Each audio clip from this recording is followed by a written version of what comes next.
There is a common theme that has come out of the COVID-19 pandemic, and that is fatigue. There's been a lockdown fatigue, mask fatigue, family meeting fatigue, and more recently, Zoom fatigue. If you're finding that you're more exhausted at the end of your workday than you used to be, you're not alone. Over the past few weeks, mentions of Zoom fatigue have popped up more and more on social media, and the Google searches for the same phrase have increased steadily since early March. There have even been scientific articles published on the topic, and a Zoom exhaustion and fatigue scale is currently being developed. Zoom fatigue has to do with more than just working longer hours. In fact, experts have identified 4 reasons why video-based meetings are causing more exhaustion than your run-of-the-mill boardroom chat. The first is the excessive amount of close-up eye contact. This is intense. The amount of eye contact you engage in on video chats, as well as the size of the face on the screen, is unnatural. In a normal meeting, you could easily catch a glimpse of people walking outside, or even whisper to your colleague about something you may have missed, or even spot a hadida making a crash landing on the tree outside. In your video call, it's almost impossible to break your gaze, and if you do, to catch anyone's attention doing it.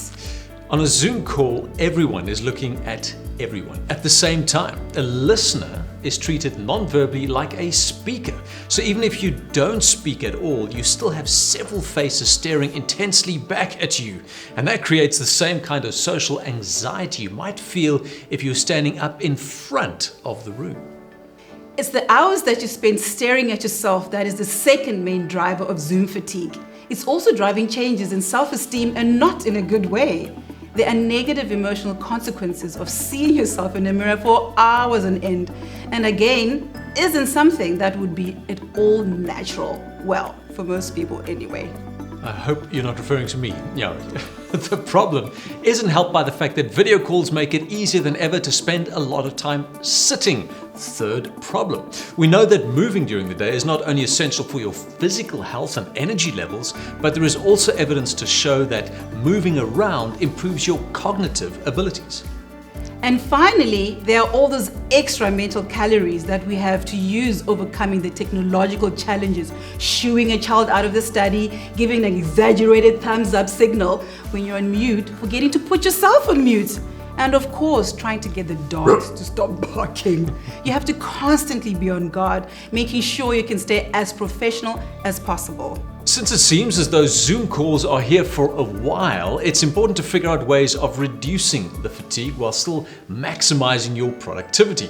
One way to do this is to build in Zoom breaks. In other words, avoid defaulting to a video meeting. Work through your calendar and highlight those meetings which need to be done by video. For the rest, suggest an audio-only option.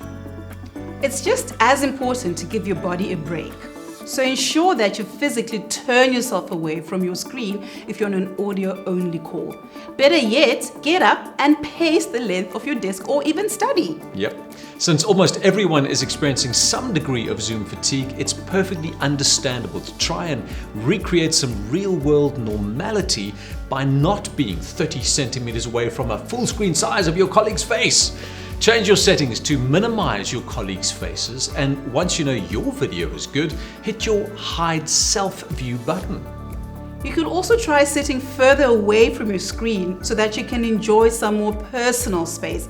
And don't forget that it is always okay to decline a video request. Yep, these sound like small changes to make, but implementing them can help reduce your feelings of fatigue and exhaustion at the thought of another video chat. It's tiring enough trying to adapt to this new normal, so do what you can do to make your video calls a little easier for yourself.